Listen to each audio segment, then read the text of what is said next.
السلام علیکم ورحمۃ اللہ تعالی وبرکاتہ۔ الحمد للہ حمد الشاکرین والصلاۃ والسلام علی اشرف الانبیاء والمرسلین وعلی آلہ واصحابہ اجمعین، اما بعد فأعوذ باللہ من الشیطان الرجیم، بسم اللہ الرحمن الرحیم۔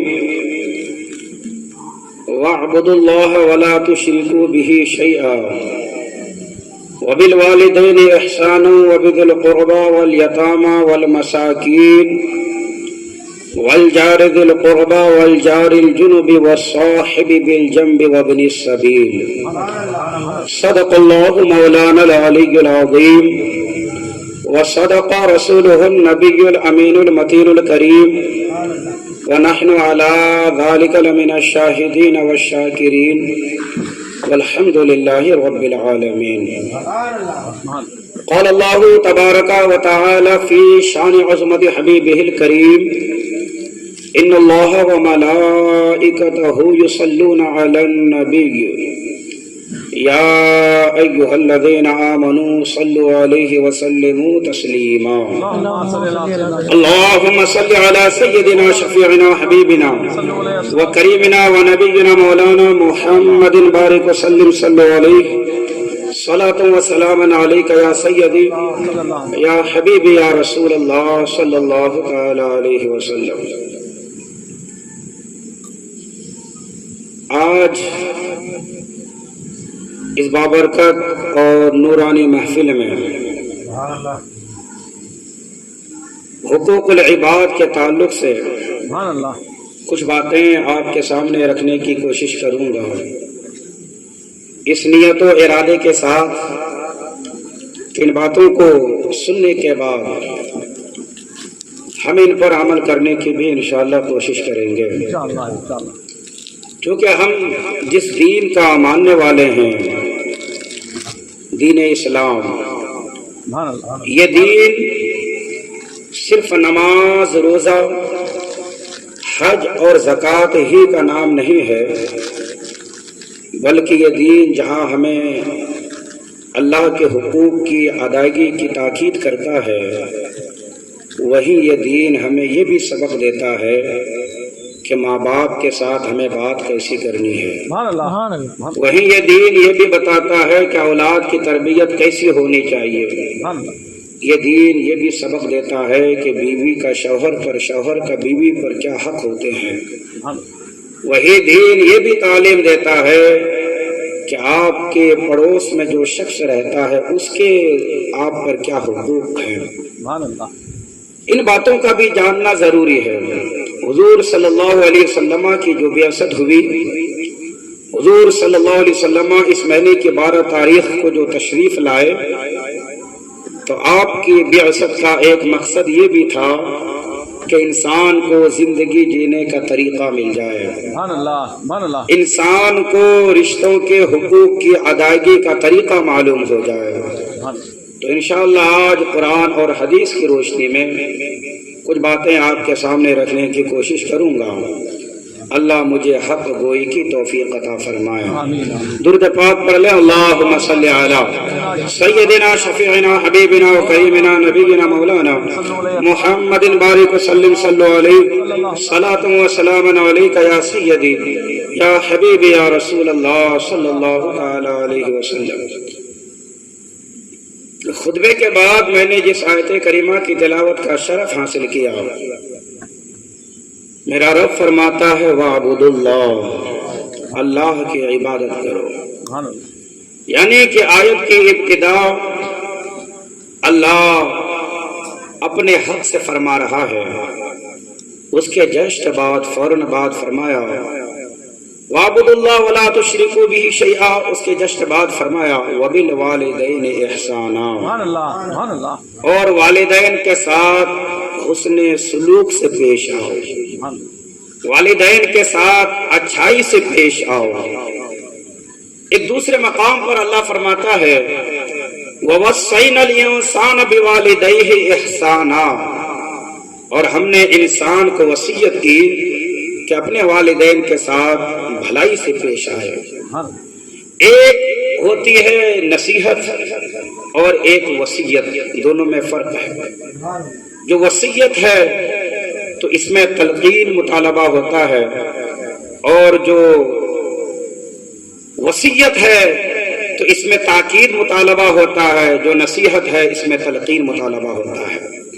آیت میں غور کیجئے تو اللہ فرماتا ہے ہم نے وصیت کی، مطلب یہ ہے کہ تاکید کے ساتھ اللہ تبارک و تعالیٰ یہ حکم ارشاد فرما رہا ہے کہ اپنے والدین کے ساتھ اچھائی سے پیش آؤ۔ حضرات، ہم میں سے کوئی بندہ ایسا نہیں کہ جو آسمان سے نازل ہوا ہو یا زمین سے اگا ہو، ہے کیا کوئی؟ نہیں ہے، بلکہ ہم سب جو اس دنیا میں آئے ہیں، جو ذریعہ ہے، جو ظاہری طور پر سبب ہے، وہ ہمارے ماں باپ ہیں، وہ ہمارے والدین ہیں۔ اسی لیے تمام مخلوق میں اللہ اور اس کے رسول کے بعد سب سے بلند و بالا مرتبہ جس کا ہے وہ والدین کا ہے۔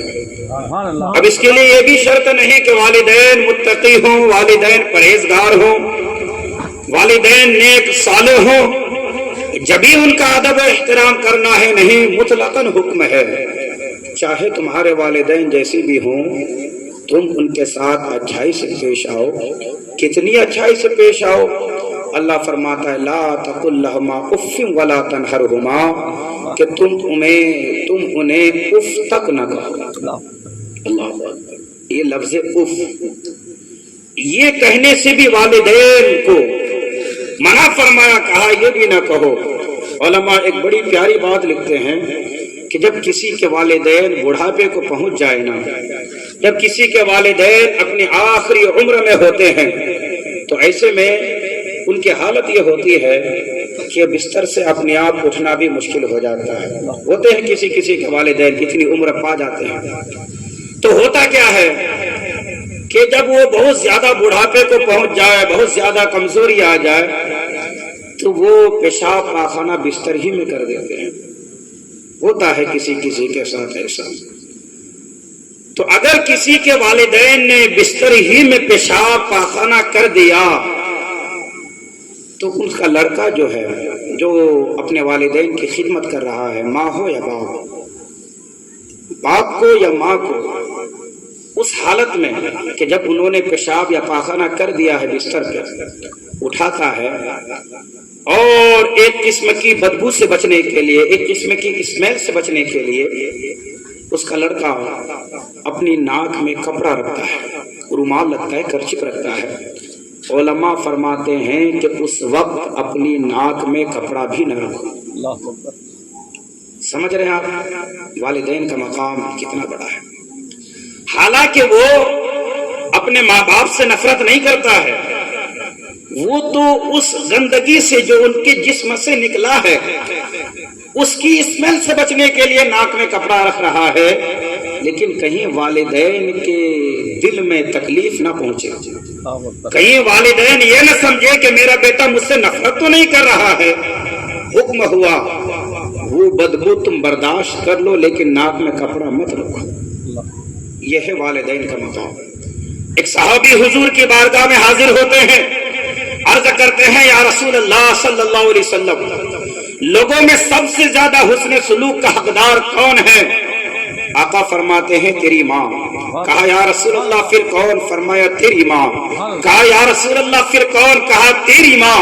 چوتھی مرتبہ اس صحابی نے پوچھا تو حضور فرماتے ہیں تیرا باپ۔ 3 مرتبہ فرمایا تیری ماں۔ یہاں علماء فرماتے ہیں کہ 3 مرتبہ حضور نے ماں کا ذکر فرمایا، اس کی وجہ یہ ہے کہ ماں جو ہے 3 مشکل وقتوں سے گزرتی ہے۔ ایک بچے کی خاطر ماں 3 مشکل وقتوں سے گزرتی ہے۔ پہلا مشکل وقت وہ آتا ہے جب وہ 9 مہینے تک اپنے بچے کو پیٹ میں رکھتی ہے۔ دوسرا مشکل وقت وہ آتا ہے جب وہ بچے کو جنتی ہے۔ تیسرا مشکل وقت وہ آتا ہے جب اپنے بچے کی وہ پرورش کرتی ہے، جب اپنے بچے کو پالتی ہے۔ 3 یہ مشکل وقت سے ماں گزرتی ہے، اور پرورش کا وقت وہ وقت ہوتا ہے سخت سردی ہو، سخت ٹھنڈی کا موسم ہو، بچہ پیشاب کر دے، ماں اس پیشاب کی جگہ پہ سو جاتی ہے، لیکن بچے کو نرم اور گرم بستر پہ سلاتی ہے، بچے کو خشک بستر پہ سلاتی ہے، کہیں میرے بچے کو سردی نہ لگ جائے، کہیں میرے بچے کو ٹھنڈی نہ لگ جائے۔ ماں کے دل میں یہ محبت، ماں کے دل میں بچے کے لیے پیار۔ آج آپ کو دنیا میں ہر چیز کا ڈپلیکیٹ مل جائے گا، ہر چیز 2 نمبر ہی آپ کو مل جائیں گے، لیکن دنیا کے مارکیٹ میں کوئی ایسی مارکیٹ، کوئی ایسا بازار نہیں ہے کہ جہاں پہ آپ کو ماں کا دل مل سکے۔ بچہ چاہے جیسا بھی ہو، بچہ چاہے کالا ہو، بچہ چاہے لنگڑا ہو، بچہ چاہے جیسا بھی ہو، لیکن ایک ماں سے پوچھو تیرا بچہ کیسا ہے، ماں کہے گی میرا بچہ تو چاند کی طرح ہے، ماں کہے گی میرے بچے سے زیادہ کسی کا بچہ خوبصورت نہیں ہے۔ ماں کے دل میں جو بچے کے لیے پیار ہے نا، وہ پیار آپ کو کہیں نہیں ملے گا۔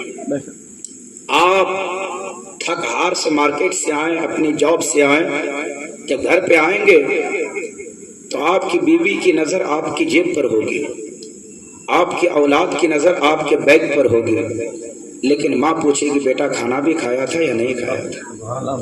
رات کا کافی وقت گزر جائے، بیوی سو جائے گی، بچے سو جائیں گے، لیکن ماں باپ اگر باحیات ہیں بچے کے انتظار میں وہ بیدار رہتے ہیں، بچے کے انتظار میں جگے رہتے ہیں، بچہ آئے تو سکون کی نیند سوئے۔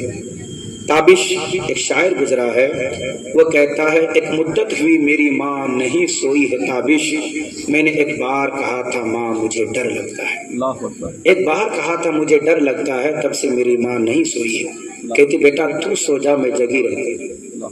یہ ہے ماں۔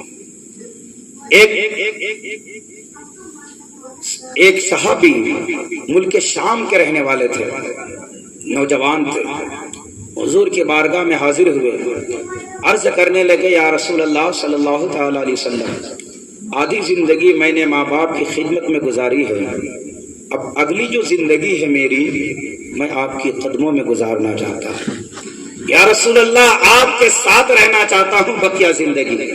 کتنی اچھی آرزو تھی، کتنی اچھی تمنا تھی، کتنی اچھی خواہش تھی، یا رسول اللہ آپ کے ساتھ رہوں گا بقیہ زندگی۔ میں نے اس سے پہلے کی جو زندگی تھی اپنے والدین کی خدمت کی ہے، اب جو بھی میری باقی زندگی ہے یا رسول اللہ آپ کی خدمت میں گزارنا چاہتا ہوں۔ حضور نے پوچھا اے نوجوان کہاں سے آیا ہے؟ کہنے لگے یا رسول اللہ ملک شام سے آیا ہوں۔ حضور نے پوچھا کہ کیا تم جب آئے ہو تو اپنے ماں باپ سے اجازت لے کر آئے ہو؟ کہا ہاں یا رسول اللہ اجازت لے کر آیا ہوں۔ فرمایا کہ ماں باپ نے تمہیں خوشی خوشی اجازت دے دی تھی؟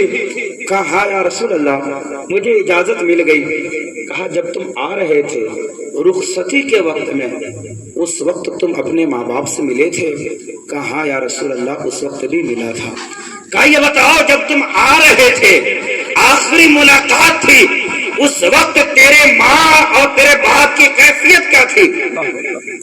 وہ ہنس کر تمہیں جدا کر رہے تھے یا وہ رو رہے تھے؟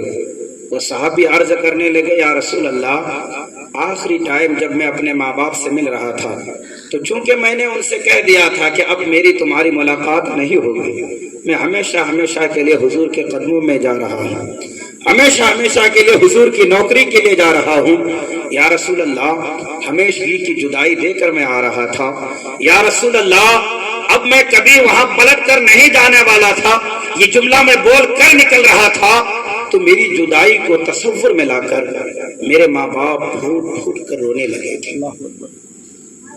جب انہوں نے یہ کہا نا یا رسول اللہ جب میں آیا تو ماں باپ نے ہنس کر مجھے الوداع نہیں کیا بلکہ رو کر الوداع کیا کہ اب ملاقات نہیں ہوگی، حضور صلی اللہ تعالی علیہ وسلم نے اس صحابی کے بازو کو یوں پکڑا اور فرمایا ارجع الیہما، اے میرے صحابی جا اپنے ماں باپ کو راضی کر لے، جس طرح سے تو نے اسے رلایا ہے اسی طرح ہنسا دے، اگر تجھ سے تیرے ماں باپ راضی ہیں تو تیرا رب بھی راضی ہے، تیرا مصطفیٰ بھی راضی ہے۔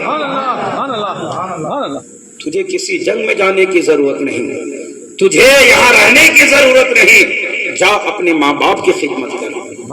آج نوجوانوں کا حال یہ ہے، بیوی کو راضی کرنے کے لیے ماں باپ کو ناراض کر رہے ہیں، بیوی کی خوشی کے لیے ماں باپ کو تکلیفیں دے رہے ہیں۔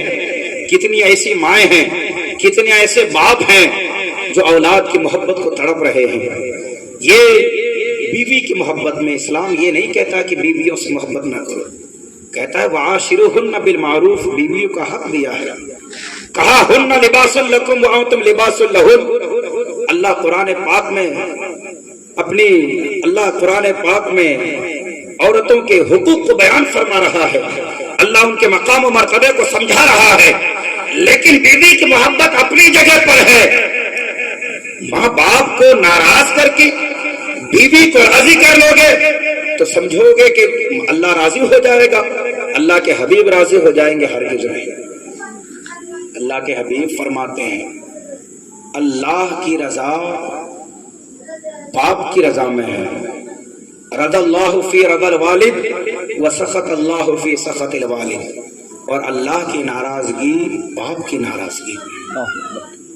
محبت کرو بیوی سے، جو اس کا حق ہے وہ حق ادا کرو، لیکن ماں باپ کو نہ بھولو، ماں باپ کو نہ بھولو، اس لیے کہ اللہ نہ کرے خدا نہ خواستہ اگر تم مر گئے، وہ بیوی جس کے لیے تو نے اپنے ماں باپ کو الگ کر دیا، کل وہ بیوی کسی اور کے بستر کی زینت بن جائے گی، کل وہ بیوی کسی اور کے ساتھ رہے گی، تجھے بھول جائے گی، لیکن زمانہ بدل جائے، لوگ بدل جائے، ماں باپ کا دل اپنی اولاد کے لیے کبھی نہیں بدلتا ہے۔ ان کے دل میں جو محبت ہے، ان کے دل میں اولاد کے لیے جو پیار ہے، اس کا کوئی جواب نہیں ہے۔ اس لیے ماں باپ کو ہرگز ناراض مت کرنا، ماں باپ کو ہرگز تکلیف مت دینا۔ اگر اللہ نے موقع دیا ہے ماں باپ کی خدمت کرنے کا تو حضور فرماتے ہیں ہما جنتوں کا و ناروں کا، یہ ماں باپ تمہارے لیے جنت کا بھی درجہ رکھتے ہیں اور جہنم کا بھی، یعنی خدمت کرو تو تم جنت میں داخل ہو جاؤ گے، اور اگر انہیں ناراض کر دیے تو تم جہنم کے حقدار بن جاؤ گے۔ موقع ملے ماں باپ کی خدمت کرنے کا تو ہاتھ سے جانے نہ دو۔ حضرت اویس قرنی، سبحان اللہ، کون نہیں جانتا اویس قرنی کو؟ حضور کا زمانہ پایا ہے لیکن صحابی نہیں بنے، حضور کا دور پایا ہے صحابی نہیں بنے ہیں۔ وجہ کیا ہے؟ ایک بوڑھی ماں تھی، ماں باپ کی خدمت، ماں کی خدمت نے انہیں اجازت نہیں دی کہ میں حضور صلی اللہ علیہ وسلم سے جا کر ملوں، حالانکہ صحابیت یہ بہت بڑا مقام ہے، بہت بڑا مرتبہ ہے، مرتبہ صحابیت کو حاصل کر لینا۔ ایک بار گئے بھی تھے، حسن اتفاق سے ملاقات نہیں ہو پائی حضور سے، لیکن حضور صلی اللہ تعالی علیہ وسلم تشریف لائے، حضرت عائشہ سے پوچھتے ہیں عائشہ کوئی آیا تھا کیا؟ کہنے لگے ہاں حضور، قرن سے کوئی بندہ آیا تھا۔ حضور فرماتے ہیں جبھی تو مجھے میرے عاشق کی خوشبو معلوم ہو رہی ہے۔ حضور صلی اللہ علیہ وسلم حضرت اویس قرنی سے دور ہے، اویس قرنی حضور سے دور ہے، ماں کی خدمت کی وجہ سے حضور کی بارگاہ میں حاضری نہیں دے رہے ہیں، ماں کی خدمت کی وجہ سے وہ حج کے لیے بھی نہیں جا رہے ہیں، لیکن حضور کی نگاہوں میں کتنے محبوب ہیں۔ حضور حضرت علی سے فرماتے ہیں، حضرت عمر سے فرماتے ہیں علی عمر یہ میرا جبہ ہے، اویس سے ملاقات ہو تو اس کو دے دینا، ساتھ ہی میرا سلام بھی کہنا، اور اویس سے کہنا کہ میری امت کے لیے دعا کرے۔ یہ مرتبہ، یہ مقام اویس قرنی کو کہاں سے ملا؟ کہنا پڑے گا ماں کی خدمت نے اویس کو وہ مقام دے دیا کہ حضور کی بارگاہ کے یہ محبوب ہو گئے۔ حضور صلی اللہ علیہ وسلم نام لے کر کہیں کہ اویس کو میرا یہ پیغام دے دینا۔ بتائیے حضرت اویس قرنی رضی اللہ تعالی عنہ ایک ماں کی محبت کی وجہ سے حضور کی بارگاہ میں حاضر ہو کر شرف صحابیت حاصل نہ کر سکے تو حضور نے ناراضگی کا اظہار نہیں فرمایا، بلکہ علماء فرماتے ہیں اویس قرنی خیر التابعین ہے، بہترین تابعی میں حضرت اویس قرنی کا نام آتا ہے۔ تو یہ ہے ماں کا مقام، یہ ہے باپ کا مقام۔ میں بابا فرید الدین گنج شکر رحمت اللہ تعالی علیہ کے ملفوظات پڑھ رہا تھا، ایک بات میں نے پڑھی تو حیرت کی انتہا نہ رہی۔ بابا فرید فرماتے ہیں کہ اگر کوئی شخص اپنی زبان سے باپ کے تلوے کو چوم لیتا ہے، یہ میں نہیں، بابا فرید اپنے ملفوظ میں لکھتے ہیں کہ اگر زبان سے باپ کے تلوے کو چوم لیتا ہے 10 سال کی عبادت پر یہ عمل بھاری ہو جاتا ہے۔ ایک طرف 10 سال کی عبادت ہے، دوسری طرف بندے نے اپنے باپ کے تلوے کو صرف چوم لیا تو یہ مقام ہے۔ سبحان اللہ۔ میرے آقا فرماتے ہیں کہ جو شخص اپنے ماں باپ کو محبت کی نگاہ سے ایک بار دیکھ لے گا، اللہ اسے حج مبرور کا ثواب عطا فرمائے۔ سبحان اللہ، سبحان اللہ۔ کسی نے کہا یا رسول اللہ اگر کوئی 100 مرتبہ دیکھے تو حضور فرماتے اللہ بہت بڑا ہے، اللہ 100 مرتبہ حج مبرور کا ثواب عطا فرمائے۔ سبحان اللہ۔ آج ماں باپ کو ناراض کر کے تم پیروں کی بارگاہ میں جا رہے ہو، ماں باپ کو ناراض کر کے تم خانقاہوں کے چکر لگا رہے ہو، ماں باپ کو ناراض کر کے تم عمرے پہ عمرہ کر رہے ہو۔ یاد رکھو جب تک تیرے ماں باپ تجھ سے راضی نہیں ہے تب تک اللہ بھی راضی نہیں ہوگا، اللہ کا حبیب بھی راضی نہیں ہوگا۔ اگر چاہتے ہو کہ اللہ کی رضا مل جائے، اگر چاہتے ہو اللہ کی رسول کی رضا مل جائے تو سب سے پہلے تم ماں باپ کو راضی کرو، سب سے پہلے تم ماں باپ کو راضی رکھو۔ ہما جنتوں کا و ناروں کا، یہی تمہاری جنت میں جانے کا ذریعہ ہے، یہی جہنم میں بھی جانے کا ذریعہ ہے۔ ان کی خدمت کرو، ان کی خدمت اپنے لیے سعادت سمجھو۔ آج کیسا زمانہ آ گیا ہے، کیسا ماحول ہو چکا ہے کہ لوگ اپنے ماں باپ کو اپنے سے دور کر رہے ہیں، خود عیش و عشرت والی زندگی گزار رہے ہیں۔ یہاں میرے پاس یہ منبر رسول پہ بیٹھا ہوں، سر پہ عمامہ ہے، یہاں میرے پاس ایک عورت آئی تھی ابھی گھر جانے سے پہلے۔ وہ عورت اتنی کمزور تھی، جب بول رہے تھے نا اس کے ہونٹ بھی کانپ رہے تھے۔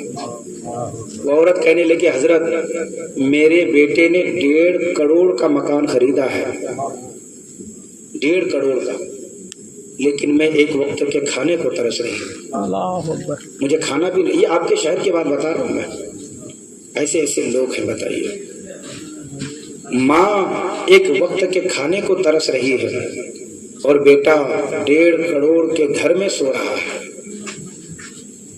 ایسا وقت آ گیا ہے، تم کسے ناراض کر رہے ہو، تم کسے تکلیف دے رہے ہو؟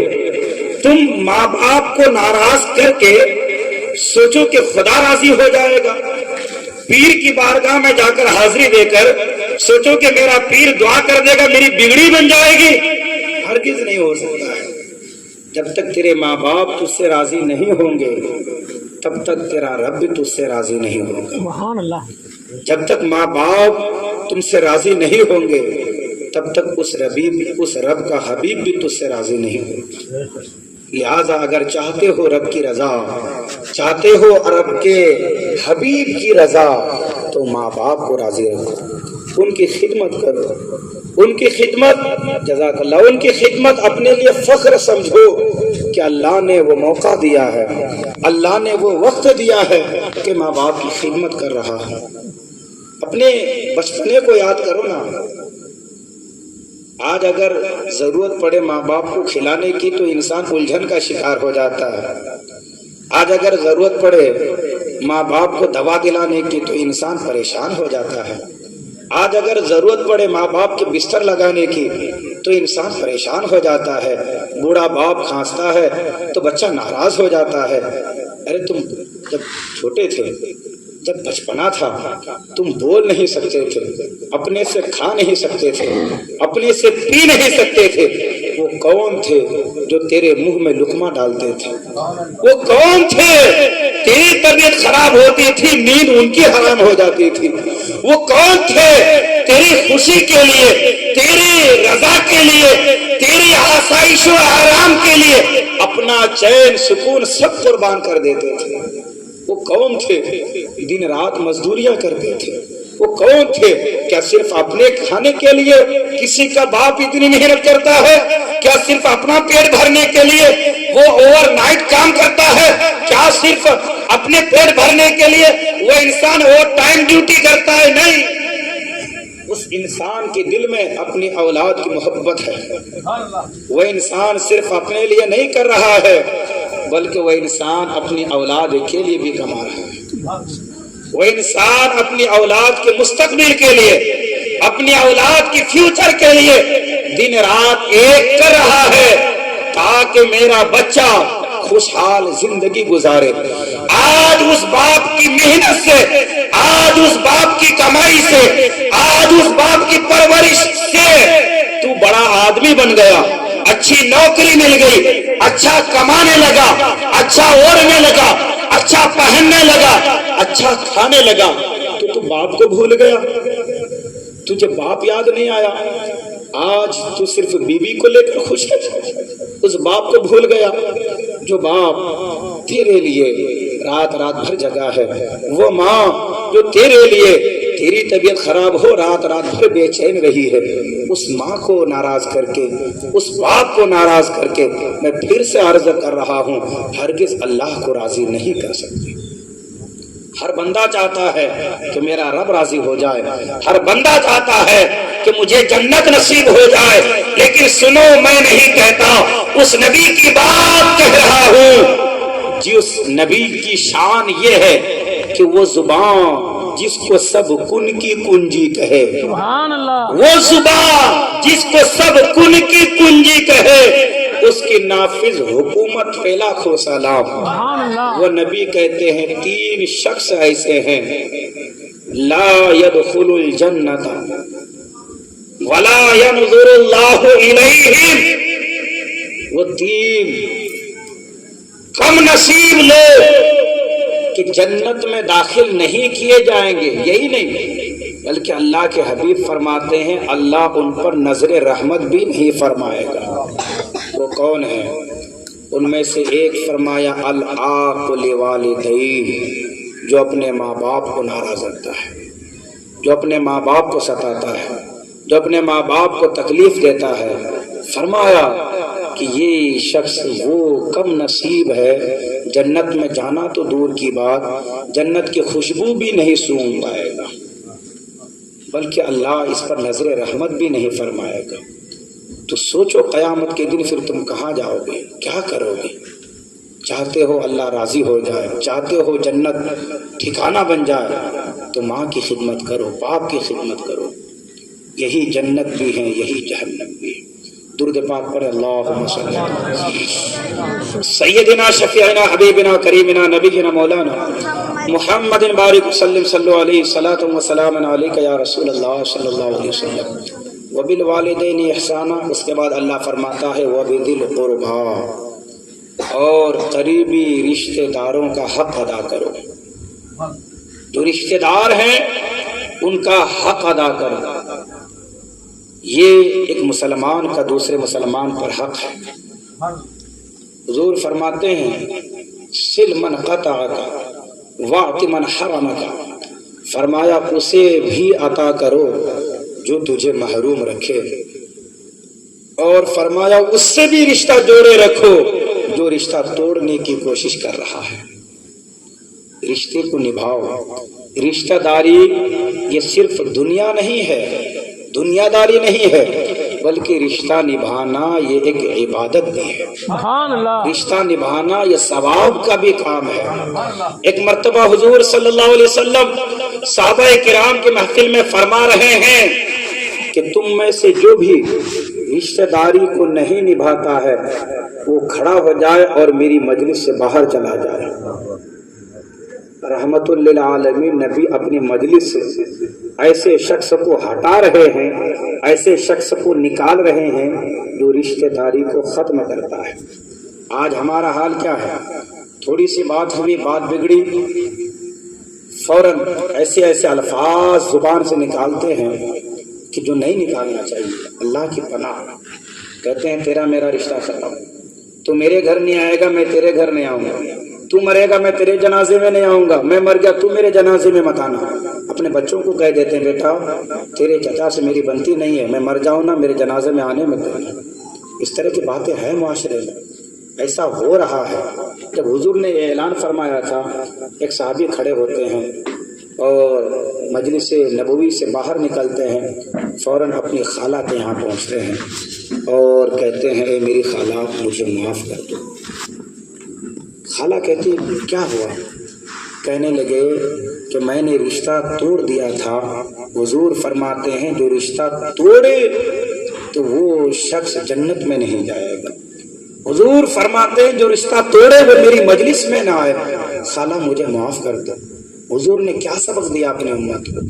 حضور نے کیا بتایا؟ آج ہم حضور کا میلاد منا رہے ہیں، منانا چاہیے، لیکن حضور کے میلاد منانے کا ہرگز یہ مطلب نہیں کہ حضور کے میلاد کی محفل میں حاضر ہو، نعرہ لگا لو اور سمجھو کہ میلاد منا لیا۔ نہیں، میلاد منانے کا حقیقی مطلب یہ ہے کہ حضور نے جو پیغام دیا ہے، حضور نے جو سبق دیا ہے، ہم ان پیغامات پر عمل کریں، ہم اس سبق پر عمل کریں تو ہم حقیقی میلاد مصطفیٰ منانے والے کہلائیں گے۔ حضور صلی اللہ تعالی علیہ وسلم رشتوں کو جوڑنے آئے تھے، رشتوں کو توڑنے نہیں، رشتوں کو جوڑنے آئے تھے۔ فرماتے ہیں کہ تم اس سے بھی رشتے جوڑے رکھو جو تم سے رشتوں کو توڑنے کی کوششیں کر رہا ہے۔ بات بات پہ ہم ناراض ہوتے ہیں اور اس طرح کی باتیں کر دیتے ہیں۔ ہرگز اتنے سخت لفظ اپنی زبان سے نہیں نکالنے چاہیے۔ اور حضرات، جہاں اولاد پر ماں باپ کے حقوق ہیں وہیں پر ماں باپ کے ذمے بھی اولاد کے کچھ حقوق ہیں۔ اب یہ باتیں خاص میں پردے کے پیچھے جو میری مائیں بہنیں بیٹھی ہیں ان کی خاص توجہ چاہوں گا کہ میری ان باتوں کو سنیں اور اپنی اولاد کی اس طور پر تربیت کریں۔ آپ سب سے بھی گزارش کروں گا کہ میری ان باتوں کو بغور سنیں اور ان پر عمل کرنے کی کوشش کریں، کیونکہ ایک بچہ جو ہے اس بچے کی تربیت کی ذمہ داری یہ ماں باپ کی ہوتی ہے۔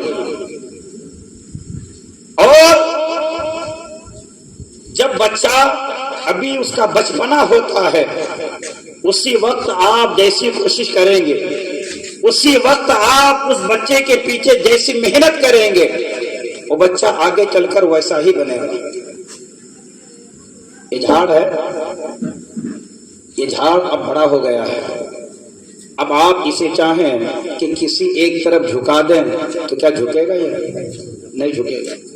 لیکن جب یہ چھوٹا سا تھا، آپ اگر چاہتے ایک مضبوط رسی سے اس کو باندھ کر کہیں دوسرے جھاڑ سے باندھ دیتے، کہیں کسی پلر سے باندھ دیتے، جیسا باندھتے نا جھاڑ ویسے ہی اسی پوزیشن میں بڑا ہوتا۔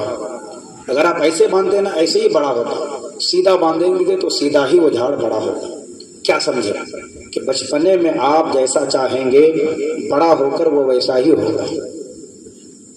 حضور فرماتے ہیں اطلب العلم من المہد الی اللحد، علم حاصل کرو ماں کی گود سے لے کر قبر کی گود تک۔ آج ہم سمجھتے ہیں کہ بچے کو حضرت کے پاس لے جا کر چھوڑ دیے، حضرت سب بتا دیں گے، سمجھا دیں گے۔ بچے کو مدرسے میں بھیج دیے، مدرسے میں سب بتا دیا جائے گا، سمجھا دیا جائے گا۔ بالکل سمجھایا جائے گا، لیکن مدرسہ بھیجنے سے بھی پہلے کسی کالج، کسی یونیورسٹی، کسی مدرسے میں بھی بھیجنے سے پہلے اس بچے کی اصل تربیت ایک ماں کی گود ہے، اس بچے کی اصل تربیت ایک باپ کی گود ہے۔ ماں باپ اصل تربیت کے حقدار ہیں۔ قیامت کے دن کسی حضرت سے نہیں پوچھا جائے گا، قیامت کے دن کسی مولانا سے نہیں پوچھا جائے گا، ماں سے پوچھا جائے گا، باپ سے پوچھا جائے گا تم نے کیسی تربیت کی تھی۔ جس طرح سے حدیث پاک میں ہے نا ماں باپ کے بارے میں ہما جنتو کا و نارو کا، اسی طرح اولاد کے بارے میں بھی ہے کہ یہ اولاد بھی تمہارے لیے جنت بھی ہے دوزخ بھی ہے۔ حدیث پاک میں آتا ہے، بڑی مشہور حدیث پاک ہے کہ جب کوئی بچہ حافظ قرآن ہوتا ہے، اس پر عمل کرتا ہے تو جزا کے طور پر، ثواب کے طور پر اللہ قیامت کے دن کیا عطا فرمائے گا؟ بولیے، تاج پہنائے گا اس کے والدین کو، اتنا چمکے گا، اتنی روشنی ہوگی اس تاج میں کہ سورج کی روشنی بھی اس کے سامنے پھیکی پڑ جائے گی۔ تاج ماں باپ کو پہنایا جا رہا ہے، محنت تو بچے کی ہے نا، کامیاب تو بچہ ہو رہا ہے، لیکن صلہ اس کے ماں باپ کو دیا جائے گا۔ ٹھیک اسی طرح جس طرح سے کوئی انسان ماں باپ کو راضی کر لے تو جنتی ہوگا، ٹھیک ویسے ہی اگر بچے کی اچھی تربیت کی تو ماں باپ بھی جنت کے حقدار ہو جائے گا۔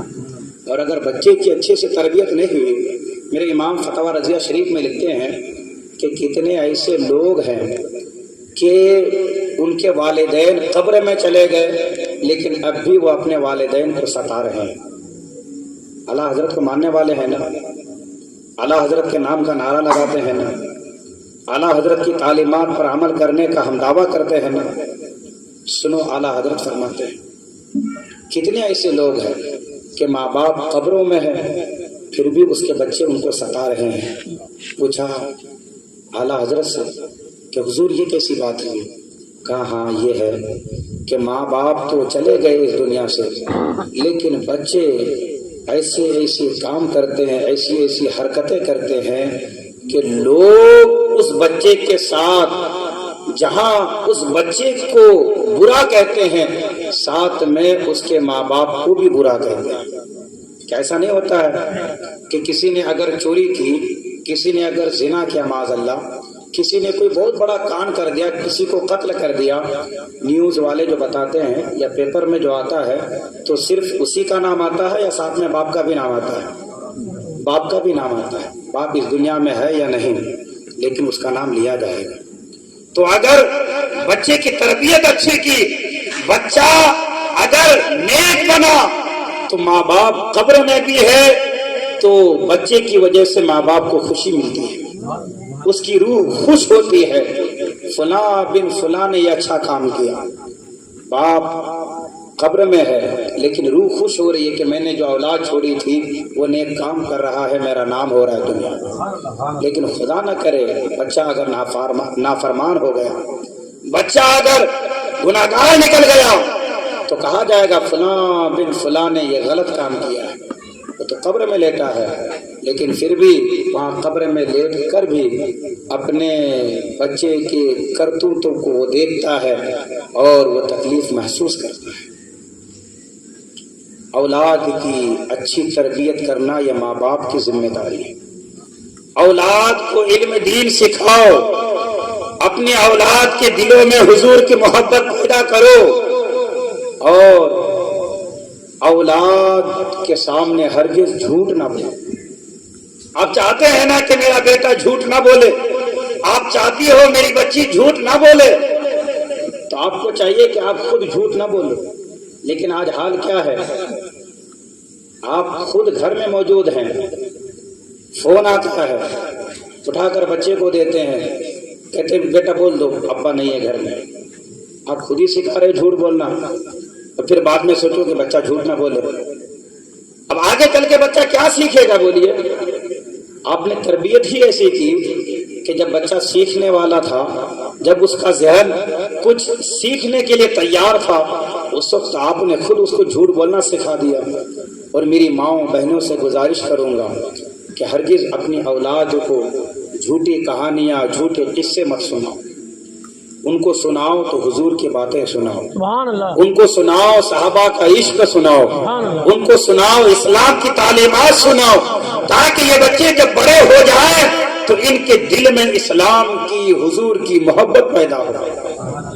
آپ ان کو ڈراتے ہو کہ بچہ سو جا پولیس آ جائے گی، بچہ سو جا ڈاکو آ جائے گا، بچہ سو جا یہ آ جائے گا۔ یہ آپ کس کس سے ڈرا رہے ہو؟ بچے کو بولو کہ بچہ جہنم کا یہ عذاب ہے، اس سے ڈرو۔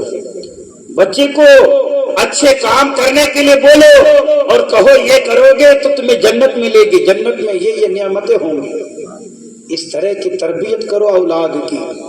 تو آگے چل کر وہ بچہ عاشق رسول بنے گا. سبحان اللہ. اور اگر تربیت ہی ایک دم جھوٹی رکھی، تربیت ہی اس کی صحیح نہیں کی، تو بچہ آگے چل کر پھر سینما گھر میں ہی جائے گا تو کہاں جائے گا.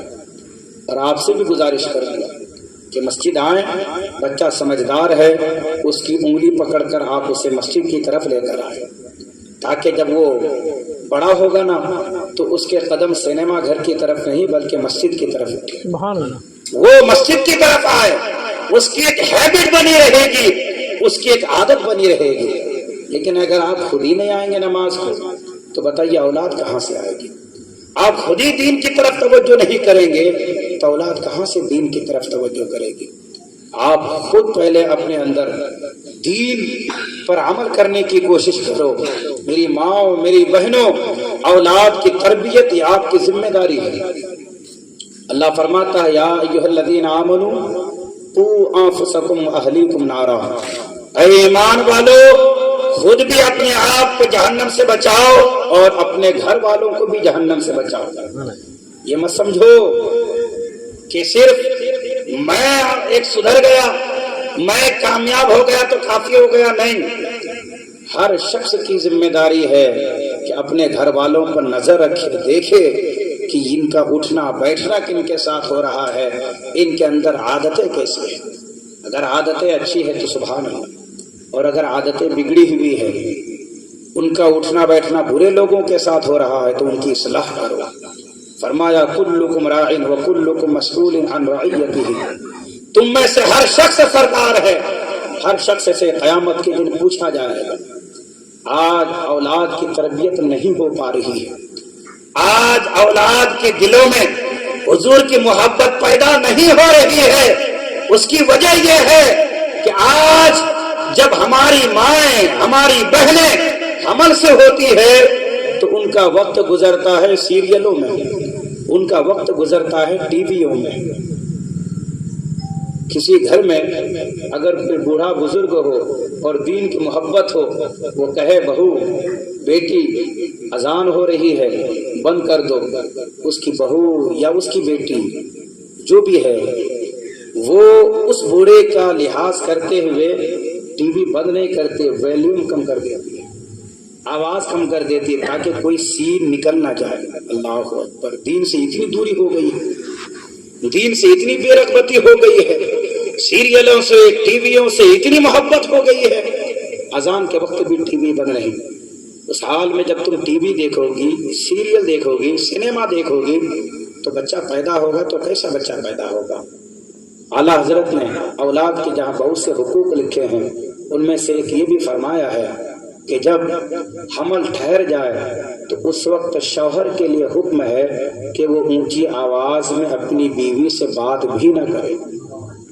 جائز بات، دینی بات بھی اونچی آواز میں نہ کرے، بچے پر اثر پڑتا ہے.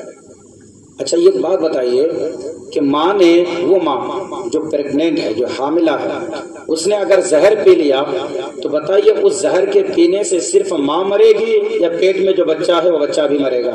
بچہ بھی مرے گا. بچہ بھی مرے گا نہیں، حالانکہ زہر تو ماں پی رہی ہے.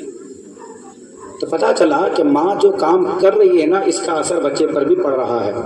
بارہا آپ لوگوں نے سنا ہے غوث پاک پیدا ہوئے تو 18 پارے کے حافظ قرآن. کیسے؟ آپ خود فرماتے ہیں جب میں ماں کی پیٹ میں تھا میری ماں تلاوت کیا کرتی تھی، وہ ماں جو تلاوتیں کیا کرتی تھی نا، میں ماں کے پیٹ میں رہ کر وہ 18 پارہ جو میری ماں نے تلاوت کی تھی پیٹ میں رہتے ہی میں نے حفظ کر لیا تھا. آپ حضرات بڑے سست نظر آ رہے ہیں، کیا میری بات سمجھ میں نہیں آ رہی آپ لوگوں کو؟ سمجھ آ رہی ہے. الفاظ بھی بڑے آسان استعمال کر رہا ہوں، کوئی مشکل لفظ بھی نہیں یوز کر رہا ہوں. یا ماں باپ کا مقام آپ کو میں فرسٹ ٹائم سمجھا رہا ہوں کہ سمجھ میں نہیں آ رہا ہے؟ دل پہ لگ رہی ہے؟ اچھا مطلب توجہ سے سن رہے ہیں. اچھا ایک مرتبہ بیداری کا احساس دلائیے تو. نعرے تکبیر، نعرے رسالت، رسول اللہ، اللہ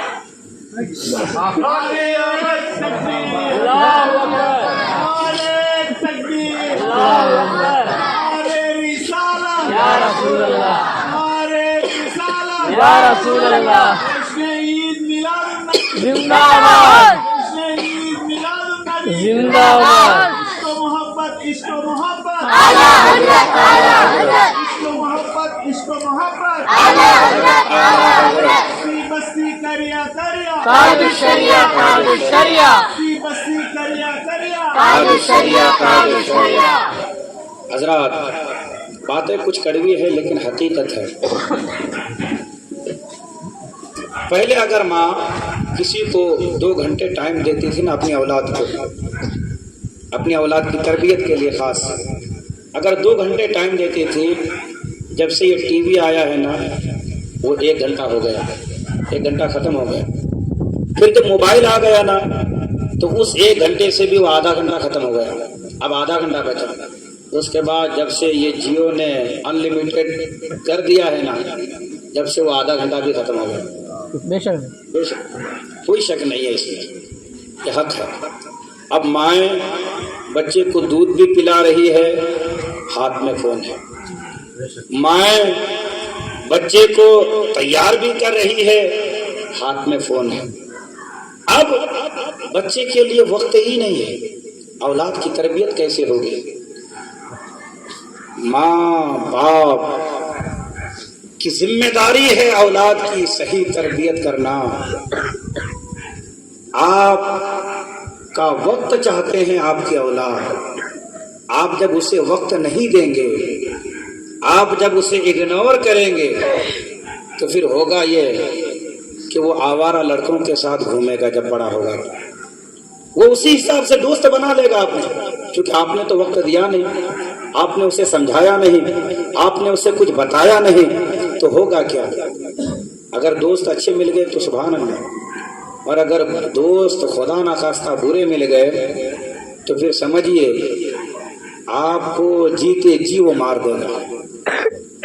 ایسے ایسے کارنامے انجام دے گا، ایسے ایسے کام کرے گا کہ شرم کی وجہ سے آپ کی نگاہ جھک جائے گی، آپ کا سر جھک جائے گا. پھر اس وقت آپ کہیں گے حضرت پہ تعویذ ڈال دو بچہ فرما بردار ہو جائے، حضرت ذرا دم کر دو بچہ بات سننے لگے. یہ آپ کے ہاتھ میں تھا، آپ کے قبضے میں تھا. آپ کی تربیت ہونی چاہیے تھی، اولاد کی تربیت آپ کے ذریعے سے ایسی کہ بچہ بڑا ہو کر آپ کا فرما بردار رہتا. آپ نے خود اپنے بچے کو اپنے ہاتھ سے جانے دیا ہے. اب کسی تعویذ ڈالنے سے، اب کسی جھاڑ پھونک سے وہ بچہ جو ہے فرما بردار نہیں ہوگا. جو سمجھانے کا، جو بتانے کا، جو سجانے کا، سنوارنے کا وقت رہتا ہے وہ بچپنے کا وقت رہتا ہے. میرے اور آپ کے آقا نے جو یہ فرمایا نا، بچہ 7 سال کا ہو جائے تو نماز کے لیے بولو، اور 10 سال کا ہو جائے نماز کے لیے بولو، نہ پڑھے تو مارو. اس کے پیچھے حکمت یہ ہے، اللہ فرماتا ہے ان الصلاۃ تنہا عن الفحشاء والمنکر، بے شک نماز تمام برائیوں سے، بے حیائیوں سے روک دیتی ہے. گویا اللہ کے حبیب فرماتے ہیں لوگوں اپنے بچے کو نمازی بنا دو، باقی برے کاموں سے رک جانا، یہ تم نماز کے اوپر چھوڑ دو. سبحان اللہ. نمازی بن جائے گا وہ بچہ خود برے کاموں سے رک جائے گا. نمازی بن جائے گا وہ خود گناہوں سے رک جائے گا. نمازی بن جائے گا وہ بچہ خود سمجھ جائے گا بڑوں کا مقام کیا ہوتا ہے، چھوٹوں پر شفقت کیسے کرنا ہے. مسجد میں آتا ہے جو بچہ، وہ جانتا ہے اگلی صفوں میں بڑے لوگ بیٹھا کرتے ہیں، بچہ آگے آ کر نہیں بیٹھتا ہے. یہ سوچ، یہ سمجھ کہاں سے آئی بچے میں؟ مسجد میں آ کر آئی نا. اب جس کا بچہ کبھی مسجد میں آیا ہی نہیں تو بڑوں کے ساتھ بھی بدتمیزی سے بات کرے گا. وہ وہیں بیٹھنے کی کوشش کرے گا جہاں بڑے لوگ بیٹھا کرتے ہیں. لیکن وہیں پر ایک بچہ جو مسجد میں آتا رہا، بڑا ہوگا اس کے ذہن میں یہ آئے گا میں بچپنے میں مسجد رضا جایا کرتا تھا، بڑے بڑے لوگ آگے ہوتے تھے، چھوٹے چھوٹے بچے پیچھے، لہٰذا مجھے پیچھے بیٹھنا چاہیے، پیچھے رہنا چاہیے. نماز کی برکت سے اس کے اندر یہ سوچ سمجھ پیدا ہو جائے گی. میرے اور آپ کے آقا صلی اللہ علیہ وسلم فرماتے ہیں انسان اپنی اولاد کو جو ہدیے دیتا ہے، جو تحفے دیتا ہے،